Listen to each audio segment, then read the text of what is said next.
to see the dawn of the darkest day, Christ on the road to Calvary, tried by sinful men, torn and beaten, then nailed to a cross of wood.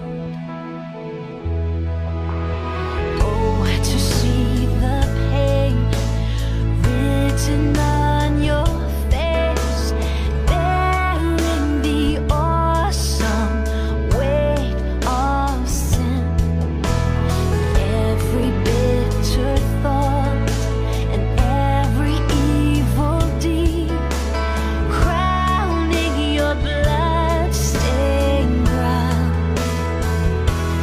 There's the power of the cross. Christ became sin for us, took the blame, bore the wrath. We stand forgiven at the cross.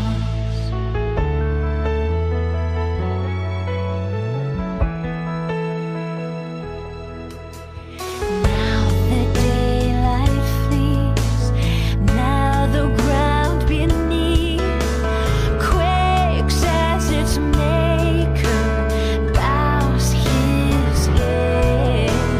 Curtain torn in two, and dead raised to life, finished the victory cry. There's the power of the cross. Christ became sin for us, took the blame, bore the wrath. We stand forgiven at the cross.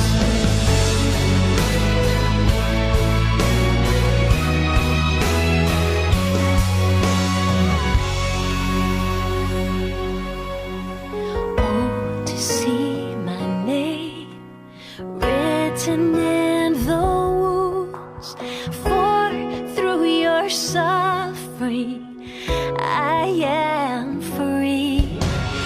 Death is crushed to death, life is mine to live. One through your selfless love. There's the power of the cross. Son of God, slain for us.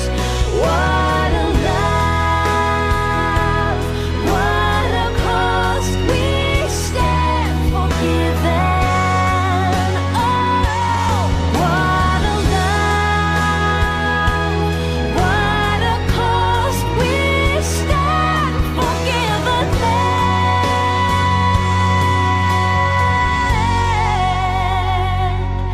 the cross.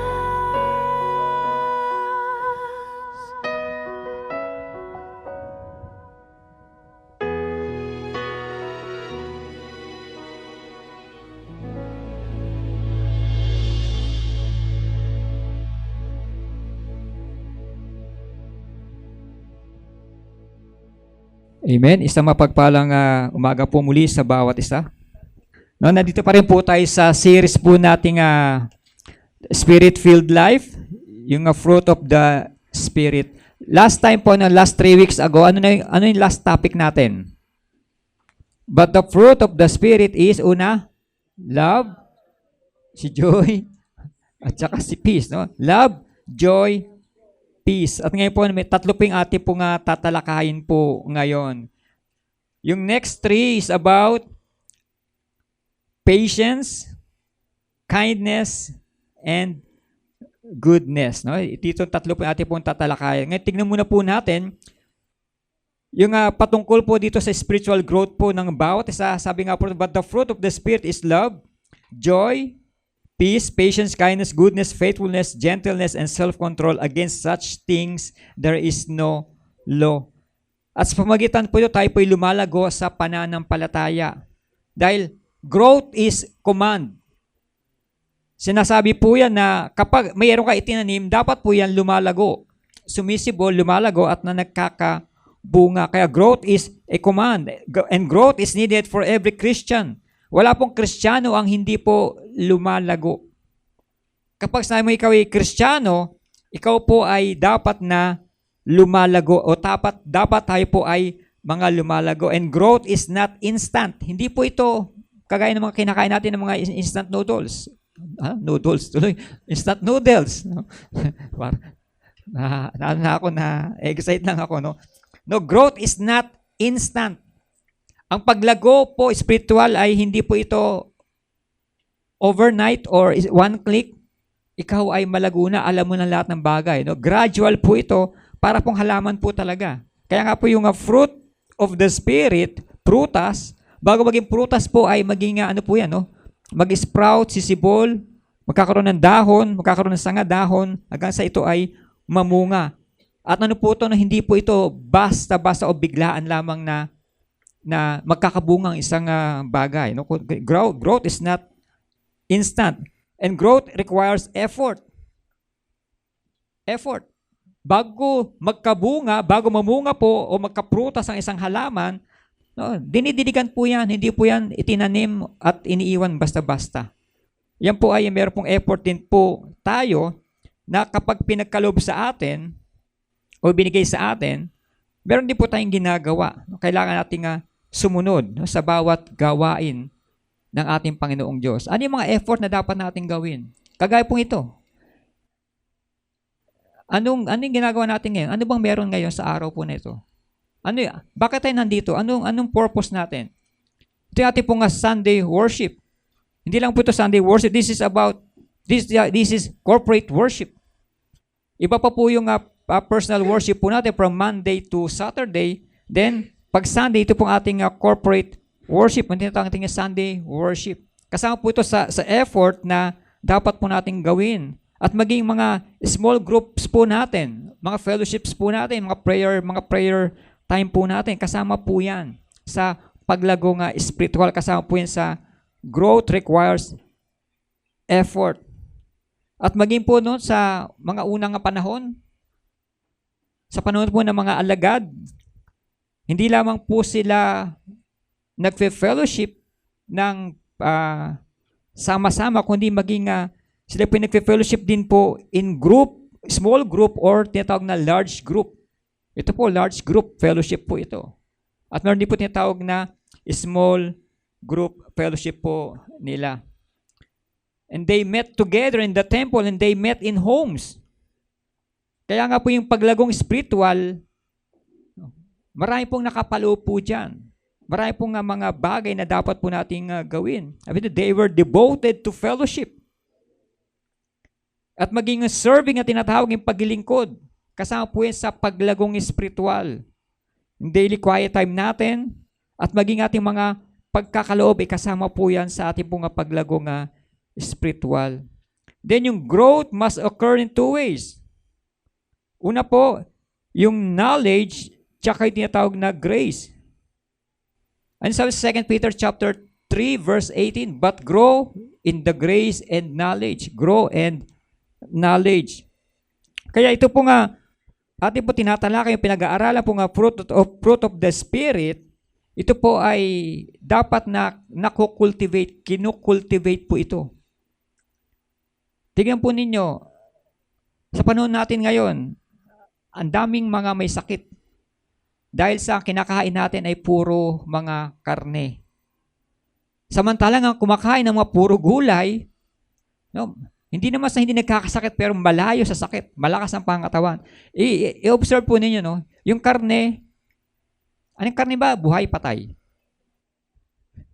Ang karne, para malaman ko anong klase siya, kung patay siya o buhay, yung karne itapon mo sa labas. Kapag inuud yan, na-decay, nabulok, siya patay yun. Then yung mga dahon-dahon natin, mga halaman natin, mga kinakain natin, mga gulay-gulay. Pag tinapon mo sa labas, tumutubo. Ano ibig sabihin nun? Ibig sabihin buhay. Buhay yung mga halaman, buhay yung mga gulay po na yon. Kaya yung buhay na gulay na yon, no, meron din buhay sa ating katawan. Hindi kagaya yung karne kinakain natin na walang health benefit. No, kundi sakit ang nakukuha po natin. No, ganun din po dito sa ating pong tatalakayin yung tatlong bagay muli, no? Patience, kindness, and goodness. Tapos na po tayo sa love, joy, peace. Then ngayon, tignan po natin yung patience, kindness, and goodness. Ano ba yung sinasabi po rito patungkol po sa mga bagay po na ito? Sa Tagalog po yung patience. Ano ba yung patience sa Tagalog? Opo, pwede din papakumbaba. Patience, pinakamaiksing salita po na pasensya. Or sabihin mahaba ang pasensya.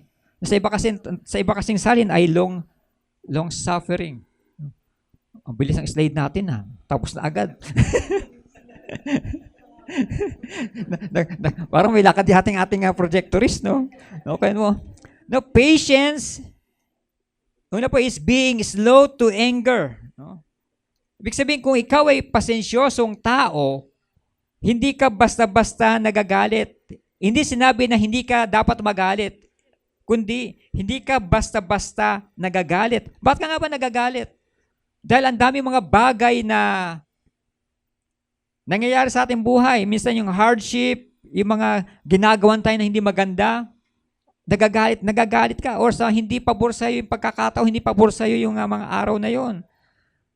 And life is filled with opportunities to lose your temper. When someone hurts you, no, nawawala yung pasensya mo. Kaya sabi ko nga ako, minsan, nakokontrol ko yung temper ko. Nakokontrol ko yung anger ko. Lalo kapag nasa counter ako.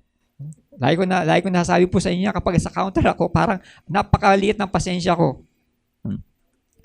In all this situation, God wants you to be patient. Sabi sa Colossians, therefore, as God's chosen ones, put on patience. Kahinahunan, pagpapakumbaba, pasensya.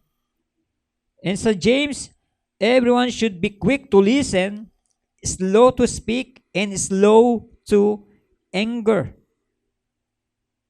Sino rito yung hindi nagagalit? Sino rito ang nagagalit lagi? Lahat tayo dyan. Lahat tayo ay lagi tayong nagagalit kasi nga sa panahon natin ngayon, ang dami mga bagay na hindi natin nakontrolado. And most of the time, and all the time, lumalabas yung ating pagiging tunay. Nakarnal. Lumalabas yung ating, yung carnality po natin na talagang tayo nasa flesh, na meron tayong battle with the flesh. Kaya sabi ni James, everyone should be quick to listen, slow to speak, and slow to anger. And patience is controlling your emotions rather than allowing your emotion to control you. Tayo ang dapat na kumukontrol sa ating mga emosyon. Hindi yung emotion na nangingibabaw sa atin, nangunguna po sa atin. It is emotional strength na tinatawag. Kapag kaya mong kontrolin yung emotion mo, yung tipong gusto mo nang umiyak,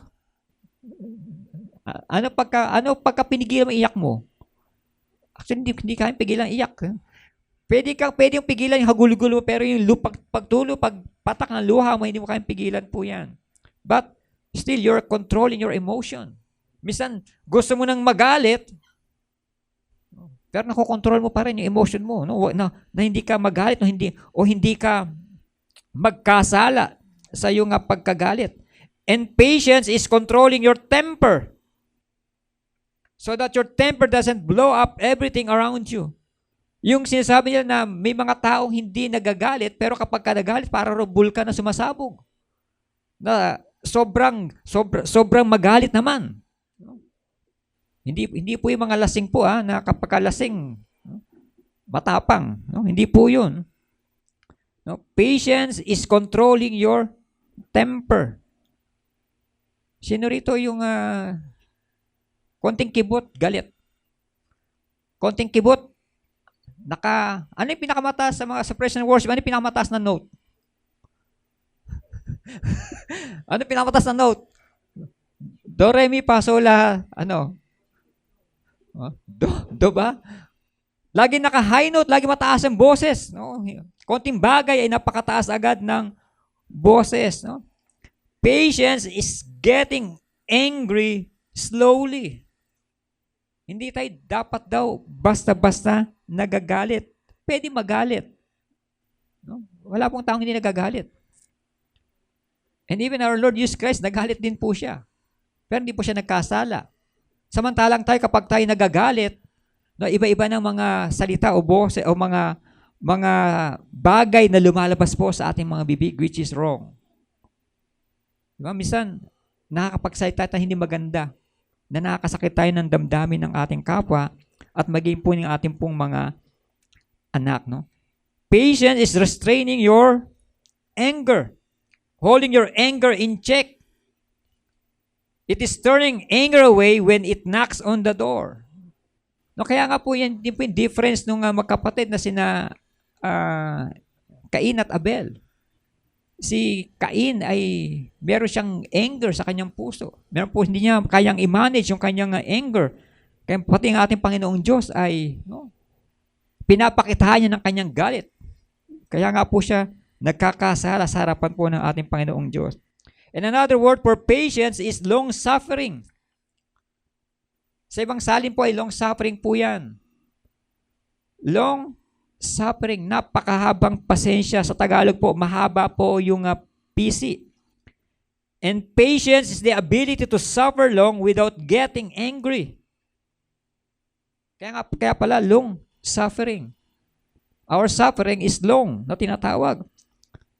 And the patient person, yung tinatawag na, alam mo yung tinatawag na makapalang balat? Hindi po makapalang mukha, iba po yung makapalang mukha sa makapalang balat.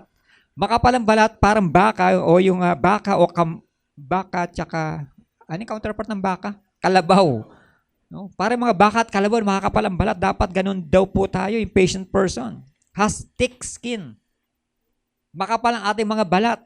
Hindi tayo basta-basta tinatablan ng mga bagay na nakakasakit sa atin. No? Diba kapag nakakarinig tayo ng hindi magandang bagay, ang tendency natin ay makipag-retaliate, gumante, mag-backfire, balikan natin sila, resbackan natin sila. No? Hindi lang sa social media, maging sa personal.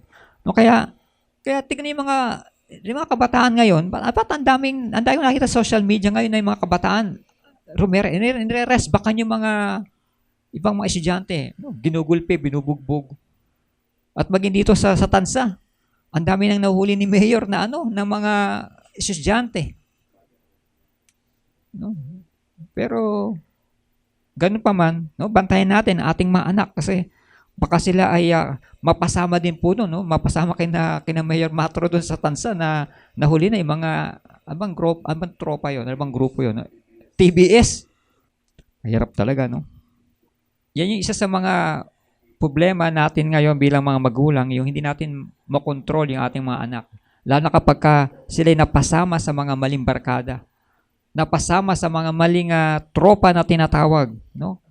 Hindi man sila gumawa, pero kapag ikaw ay kasama doon, ang tawag po doon, damay-damay na. No? Kaya ingat po tayo, bantayan po natin ating pong mga anak. No? Meron po ba tayong kilalang tao na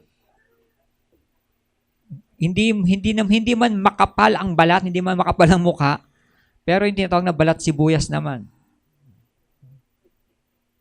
Napaka-sensitive. Yung wag na di mo masaling nagagalit, wag di mo masaling nagtatampo. Hindi na mag-church dyan kasi si ganito, si ganon. No? Ang daming mga reason. Tinatawag mga eggshell person, o mga balat sibuyas, mga onion skin na tinatawag. Sino rito yung may balat sibuyas na pag-uugali? Na kapag napagsabihan, nagtatampo na. Ayaw na. Kasi nasaktan. No? They are super sensitive. And so everyone has to be very careful about what they say around that person. Kung tayo po ay napagsasabihan, tayo po ay nare-rebuke, tayo po ay nako-correct, praise God. Pero huwag tayong magalit, na huwag po na tayong magtampo doon po sa tao po na yon. Hindi po yung tinatawag na patient person. Sensitive person po yon na tinatawag. No? And why do we need patience? Bakit kailangan po natin ng itong pasensya? Bakit kailangan mahabang ating pasensya at bakit meron tayong pasensya? Una po, patience enables you to move effectively, serve the Lord. Hindi tayo makapag-serve effectively sa ating Panginoong Diyos kung tayo po ay napakamainitin na ang ulo. Kapag tayo ay mainitin ng ulo, makikita po tayo na ating mga kapitbahay at sabihin sa atin, yan bang tunay na Kristiyano? Yan ba yung Kristiyano? I-invite pa naman ako niya sa prayer meeting. Tapos, ganyan ang kanya ugali. Walang pasensya. Konting kibot, nakasigaw, konting kibot, away. Sabi sa 2 Timothy 2:24, the Lord's servant must not quarrel, but must be gentle to everyone, able to teach, and patient. Mahabang pasensya o may pasensya. And a patient person is more influential, respectable, and persuasive. And anger pushes our people away. Sino ito lagi nakikipag-away? Ako, wag niyo po isasama sa sa counter, wag niyo po orderin. Siguradong may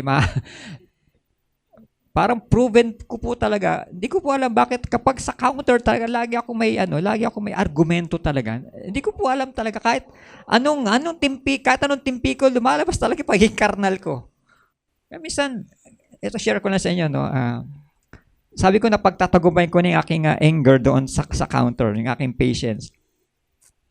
Minsan, umorder ako ng bucket chicken. Kasi bucket chicken, saan nakalagay siya? Sa bucket, hindi siya sa box, hindi siya sa plastic ha. Di ba bucket chicken? Okay, dumating na yung bucket chicken, tinawag na yung number. Bigay ko na yung, tumutunog-tunog na, Pagbigay sa akin, naka paper bag. Tapos tinignan ko, kasi may request ako eh. Ang request ko lagi kapag ka-order ako ng chicken, trivia. Ang request ko lagi, hindi ako kumakain ng drumstick o leg part. Sabi ko, walang leg part. Okay, chinek ko. Sabi ko, Miss, mahinahon pa ako Yung temper ko na Miss, bakit naka-box? Tas dalawang box pa.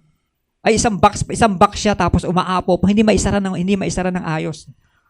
Sabi ko, Miss, bakit naka-box? Hindi siya naka-bucket.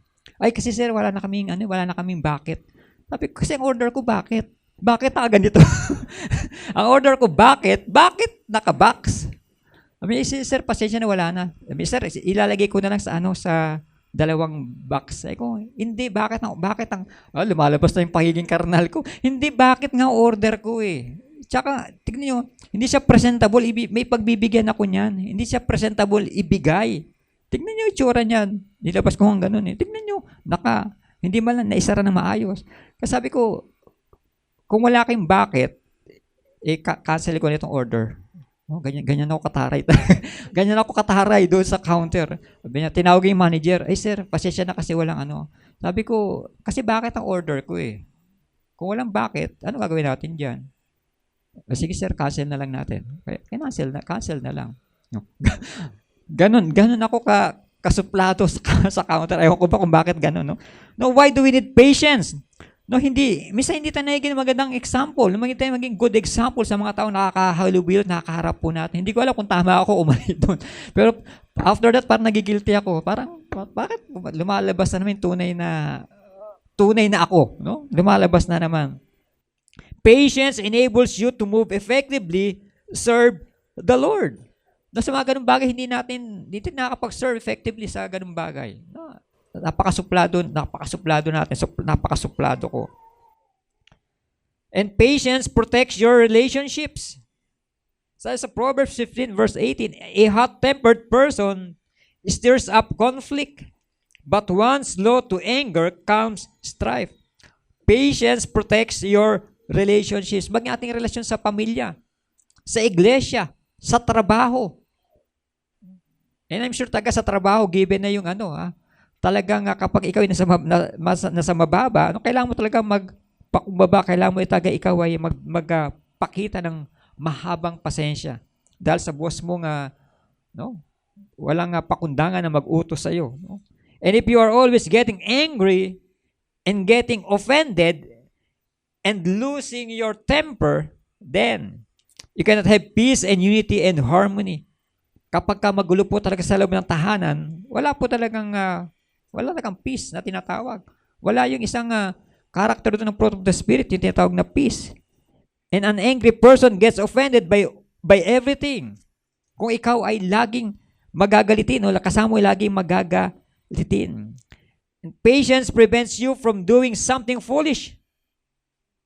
May mga bagay na gagawa po tayo na hindi maganda dahil sa out of anger.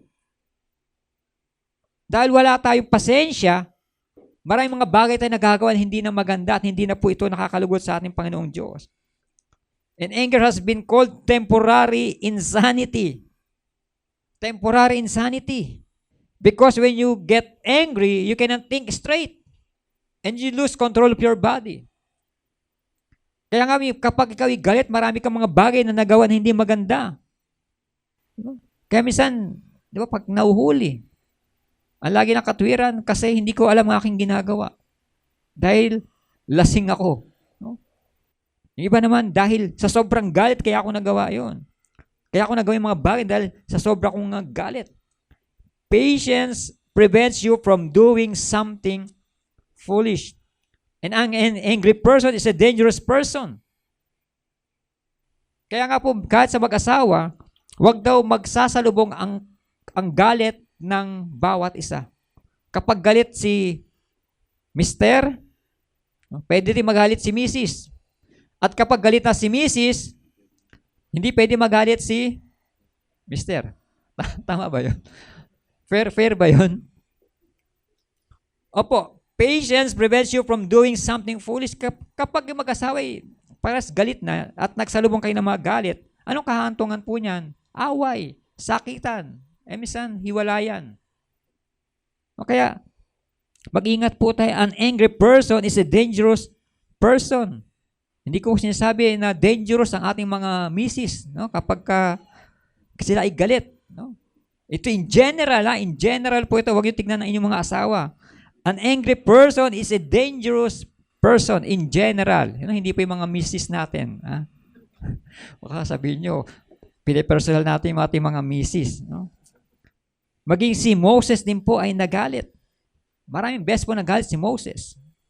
At sa kanyang galit, no? Nagalit din si Lord sa kanya. At hindi na siya pinapasok doon sa promised land. Imagine, no? Sa simpleng galit lamang din. May mga negative effect din po ito pala sa atin. Anger protects you from doing something foolish. Or patience protects you from doing something foolish. Kaya kapag tayo ay nagagalit na, at kapag alam mo ikaw ay nagagalit na, ano gagawin natin? Pwedeng magpalipas ka muna pagpalipas ka muna sa labas. Pwedeng, muna kayo, cool off muna para hindi masyadong para mag-cool down yung conflict doon po sa loob. And how can we grow in patience? Learn to overlook an offense. Kapag ikaw ay binabato na ng mga hindi magandang bagay, hayaan mo na lang. Tawag na ipagpasa Diyos mo na lamang. Ipagpasa Diyos mo na lamang. No? How can we go in patience? Do not seek revenge. Huwag tayong pumatol, huwag tayong gumante, at huwag natin paghigantihan yung mga tao na gumagawa sa atin hindi maganda. O mistreated tayo nila. Do not seek revenge. Huwag tayong gumante. Sabi ng Bible, don't repay evil for evil. Pero ang sinasabi ng mundo, ang sinasabi sa atin ng mundo, what does the world say? Gantihan mo sila. Which is kabaliktaran naman ng sinasabi po ng ating Panginoong Diyos.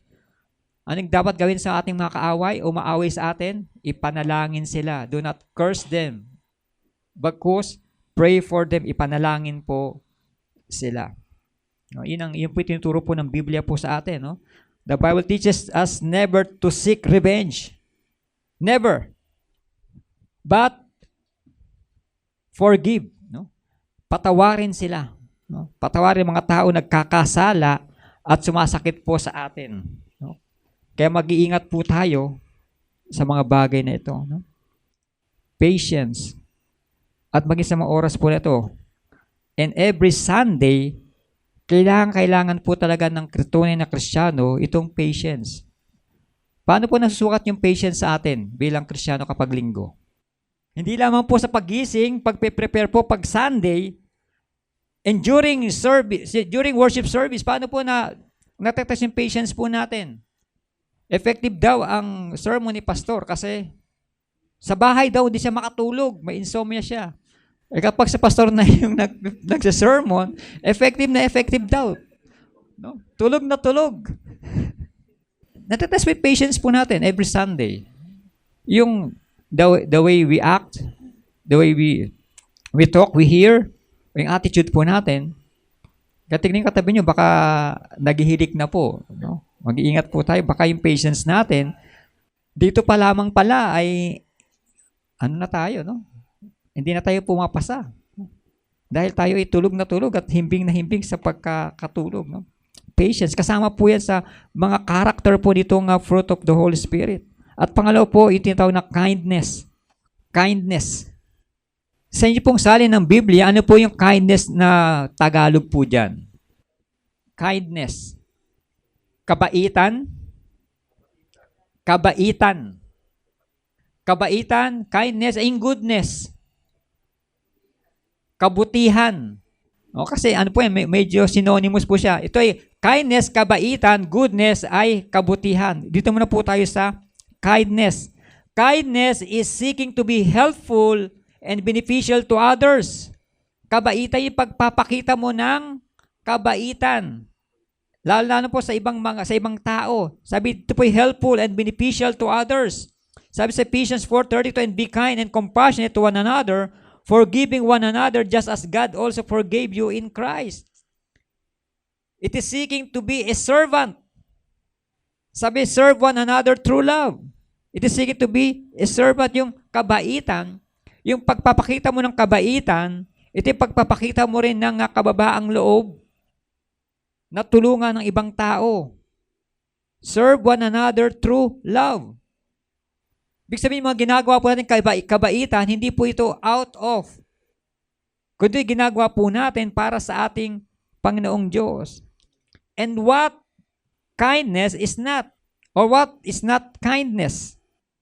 Ano hindi kabaitan dito? Ano hindi kabaitan? Kindness is not to be reserved for our friends only. Hindi lamang tayo nagpapakita o gumagawa ng kabaitan sa ating mga kaibigan. Dahil kaibigan ko siya, papakitaan ko siya ng kabaitan. We are to extend it even to our enemies.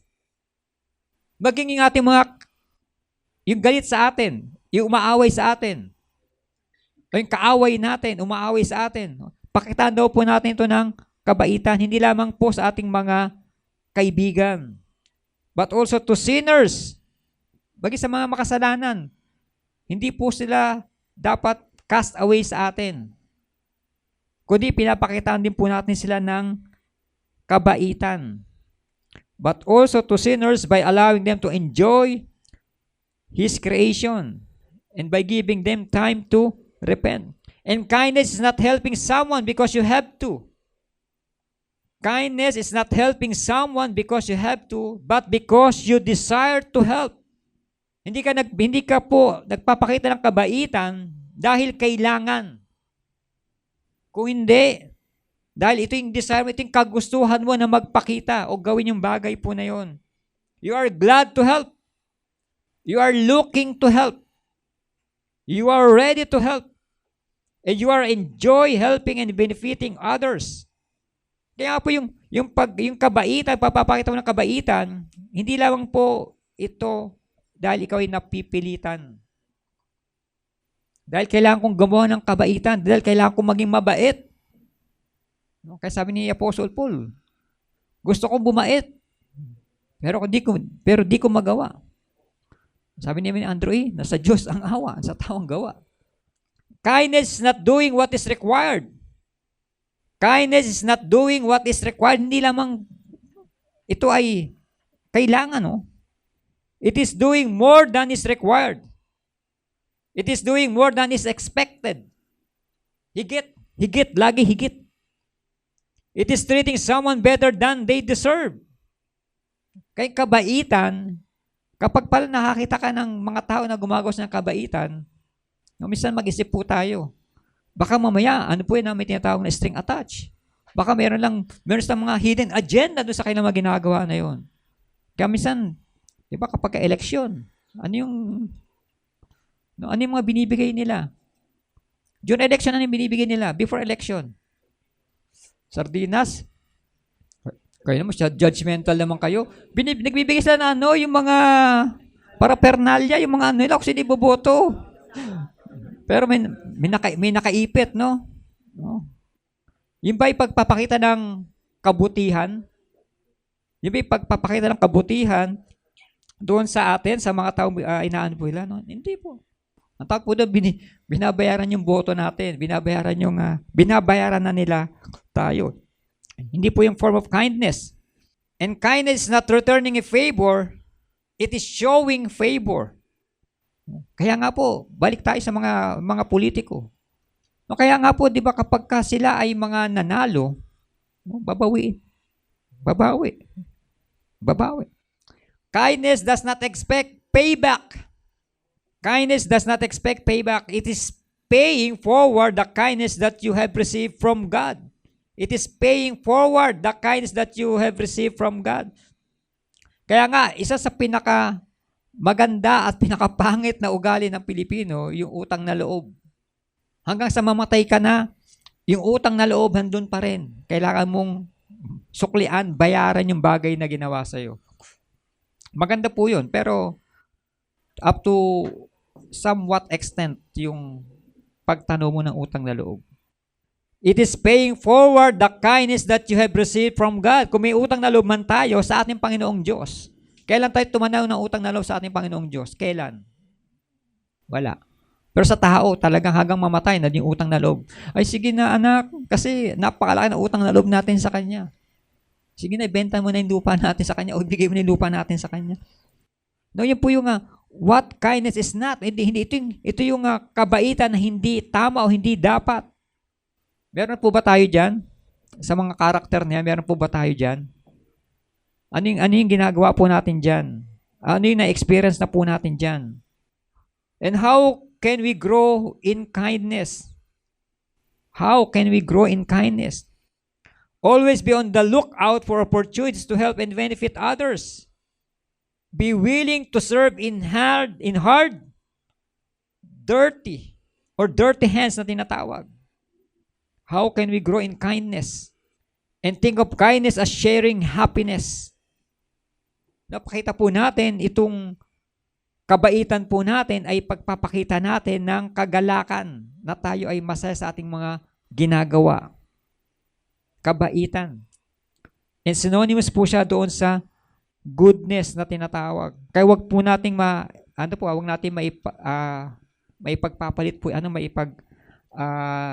interchange po yung kindness sa goodness. This one is goodness. Goodness is helping the needy. Ito may action na to, no? Helping the needy.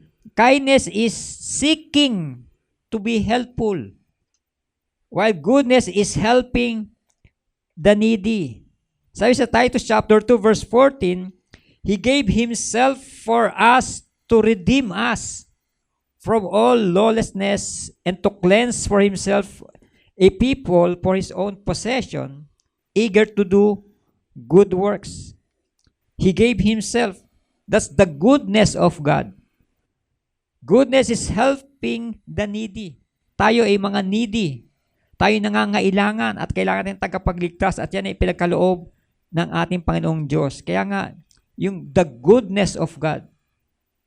ang kabutihan ng Diyos. And obviously, goodness and kindness are very closely related. Ano yung pagkakaiba po nila? Kindness is seeking to be helpful and beneficial to others, while goodness is seeking to be helpful and beneficial to people in need. Kindness is being helpful to everyone and anyone. Goodness is specifically helping the needy, the suffering, the oppressed, the weak, and the defenseless.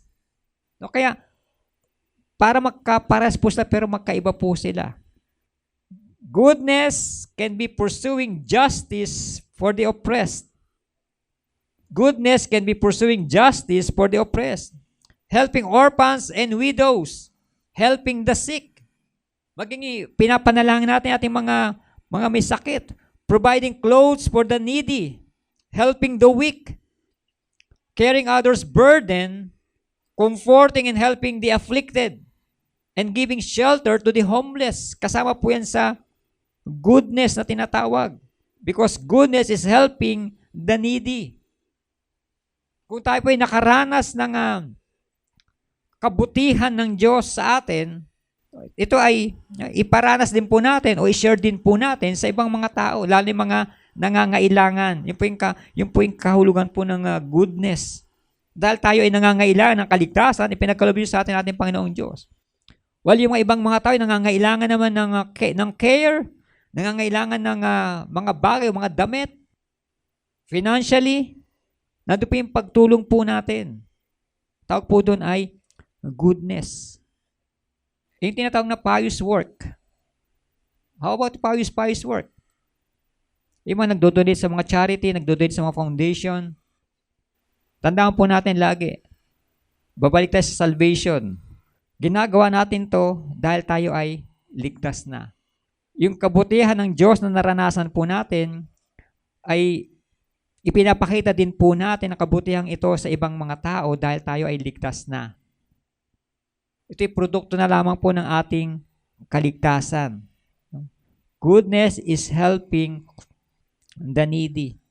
And the Bible repeatedly commands us to be good. We are commanded to pursue goodness. We are commanded to pursue goodness, to love goodness, to excel in every good work, to be rich in good work. Kaya ulitin ko tayo, dahil tayo ligtas na, dapat tayo gumagawa na ng mga mabubuting bagay. To be eager to do good works. To be ready for every good work. To be devoted to good works. And to make every effort to grow in goodness. No, kaya nga sabi po yan, we are commanded to pursue goodness. Like po sabi po yan ng salita po ng ating Panginoong Diyos. Dahil, ano sabi sa Ephesians chapter 2 verse 10? Nung tayo naligtas, anong dapat natin gawin na? Sige, tignan po natin. Ephesians 2:10 sabi po dito,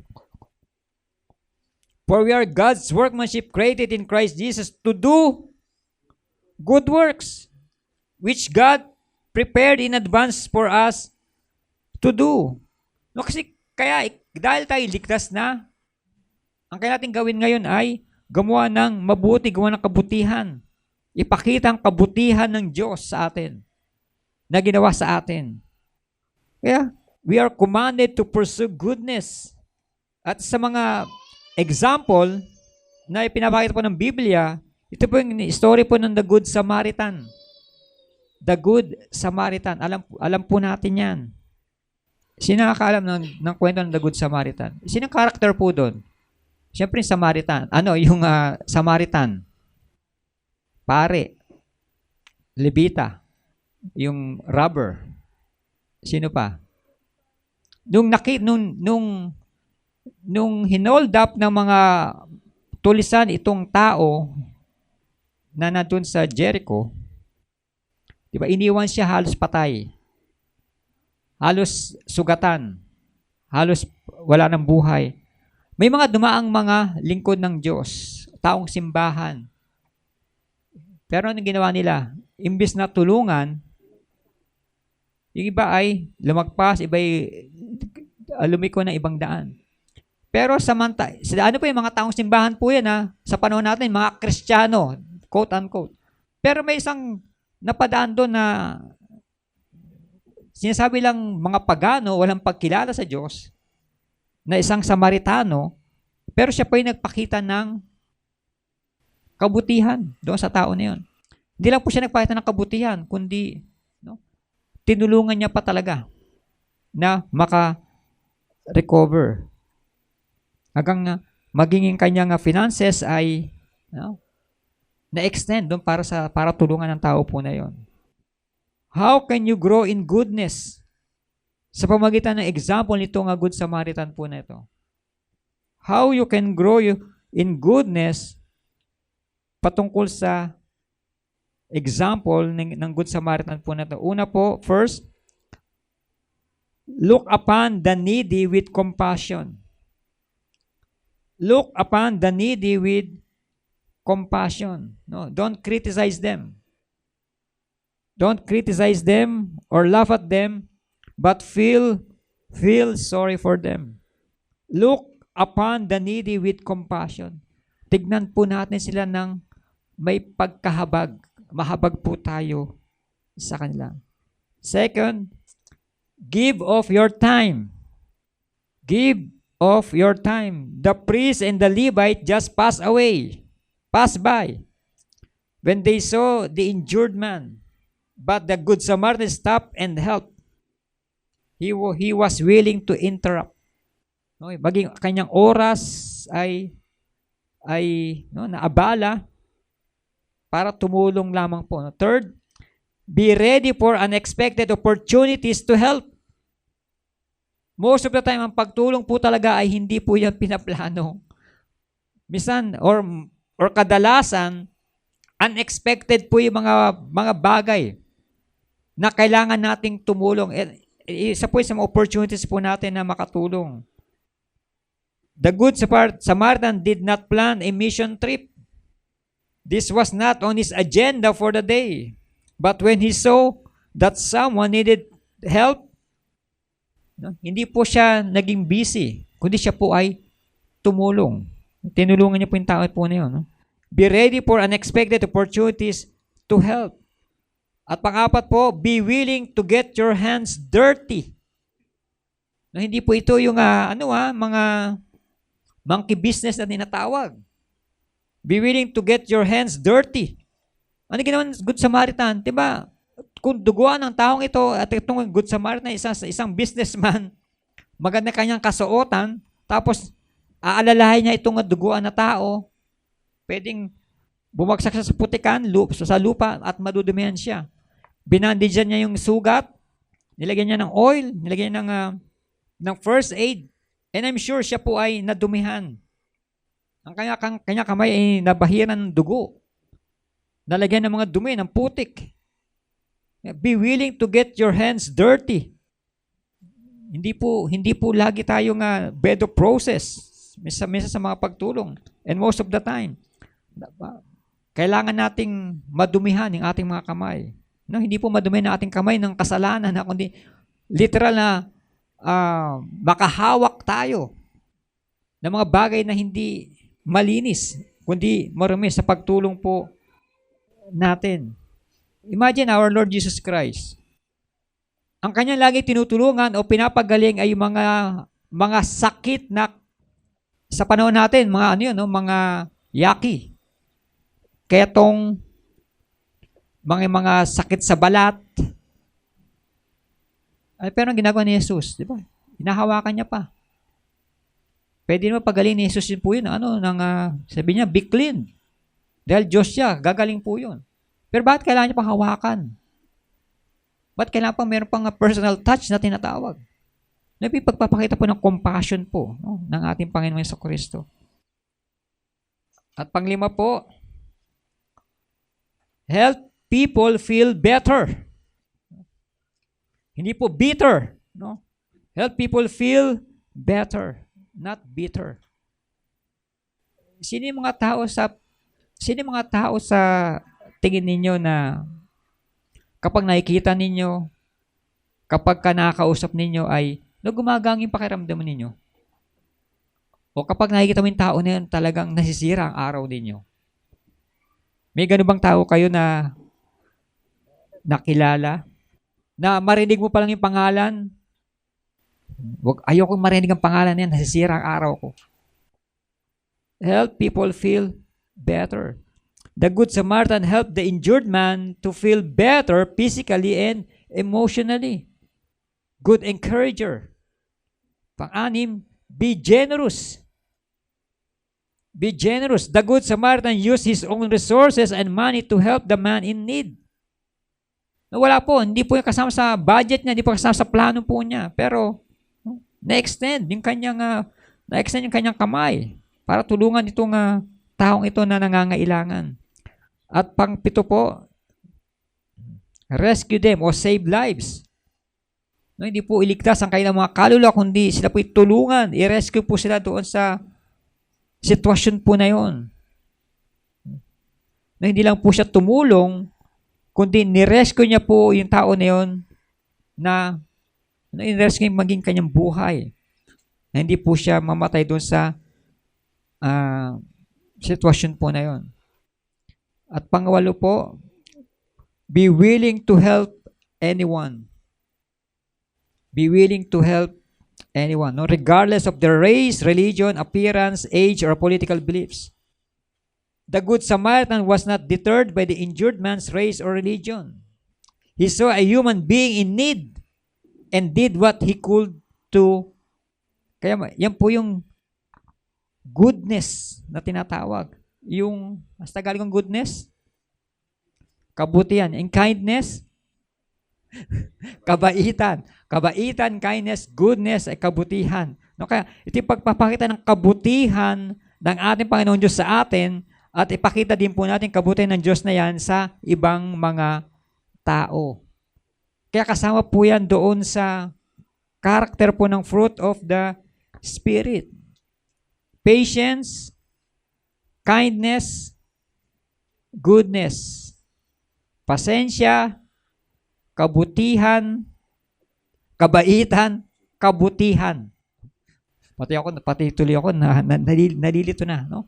Kasama po yan na binigay po sa bawat sa atin na dapat nating kinukultivate, dapat po nating pinagyayaman.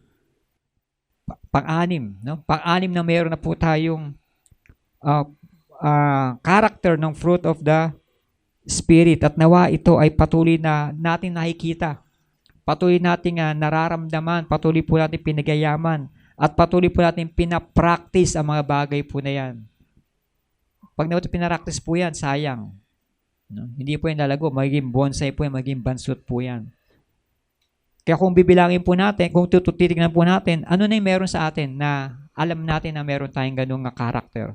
May love ba tayo? I'm sure meron. Joy, kagalakan. May joy ba tayo? Dapat meron tayo. Peace. May kapayapaan ba? Hindi lang po sa atin, maging sa loob na po ng tahanan, may kapayapaan. Patience. Meron ba tayong pasensya? Pasensya sa ating mga asawa, pasensya sa ating mga anak, sa trabaho, sa negosyo, sa community, sa lahat po na aspeto ng ating buhay. Kindness. Meron ba tayong kabaitan? Ano kabaliktad ng kabaitan? Kasamaan. Pang-anim, goodness. Meron ba tayong kabutihan? The rest ay will be followed. Nawa, ito po ay nasa atin. Pinagyayaman po natin at pinapractice po natin para po makita po natin ito po nga kaloob ng Santong Espiritu na bunga para po sa bawat sa atin. At sa ating pong pagtatapos, sa ating pong conclusion, nakita na po natin 6 na fruit of the Spirit: love, joy, peace, patience, kindness, goodness. At tingnan po natin 2 bagay na meron po dito. Yung our motive and our motor, tinatawag. Our motive is gratitude, not to earn salvation, but out of gratitude for salvation. And our motor is the Holy Spirit. We cannot become Christ-like in our own strength alone. We must rely upon God. And that means daily, all day long, ask the Lord to help you act like Christ. Yan. Overall, kailangan talaga natin ng tulong ng sa atong Espiritu na mapagtagumpayan ng lahat pong iyan. No? Siya nagkaloob niyan at kailangan nating mapagtagumpayan lahat pong iyan sa pamagitan pa rin ng sa atong Espiritu na nagbigay po sa atin nitong mga kaloob po na ito. At nawa, sa ating pong pag-uwi, ating pong pagnilay-nilayan, ito pong fruit of the Spirit na parang napaka-cliche na natin, fruit of the Holy Spirit, love, joy, peace.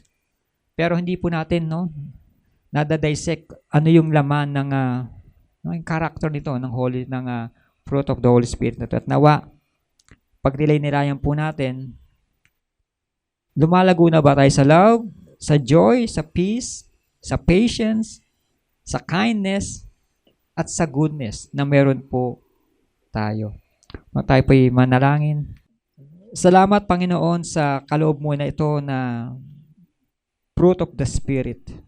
Itong siyam na karakter na ibinigay mo sa amin. At kami nasa pang-anim. Ang love, joy, peace, patience, kindness, goodness. Nawa, Lord, patuloy mong pagyamanin ang mga bagay nito sa aming mga puso upang patuloy naming maranasan ang mga kaloob mong ito. Wala kaming kakayahan, Panginoon, sa mga bagay nito, kundi sa iyo pa rin namin ito pinagkakatiwala at patuloy itinataas na maranasan namin ang mga bagay nito sa aming pang-araw-araw na pamumuhay. Patuloy mo itong palaguin, Panginoon, sa aming mga puso upang dumating man ang mga problema, dumating man ang mga persecutions, trials, suffering, patuloy naming maranasan ang pag-ibig mo. Patuloy naming maranasan ang kagalakan na nagmumula sa iyo. Patuloy naming maranasan ang kapayapaan na nagmumula sa iyo. At maging pasensya sa lahat ng bagay upang may pakita namin, Panginoon, ang kabaitang ito nang walang kapalit. At maging ang kabutihan patuloy namin ipamalas sa bawat tao. Patuloy mo nawang palaguin, Panginoon, ang mga bagay nito sa aming mga puso upang patuloy nga na maging ganap ang salita sa aming pang-araw-araw na pamumuhay. Kaya salamat, Panginoon, sa salita mo sa oras na ito. At patuloy yung pagpalain pa ang buhay ng bawat isa sa pagpapagal sa iyong ministeryo. Tanggapin mo, Panginoon, ang aming mga papuri, pagsamba, at pasasalamat. The Lord bless you and keep you. The Lord make His face shine upon you and be gracious to you. The Lord turn His face toward you and give you peace. May the grace of our Lord Jesus Christ and the love of God and the fellowship of the Holy Spirit be with you all. Amen.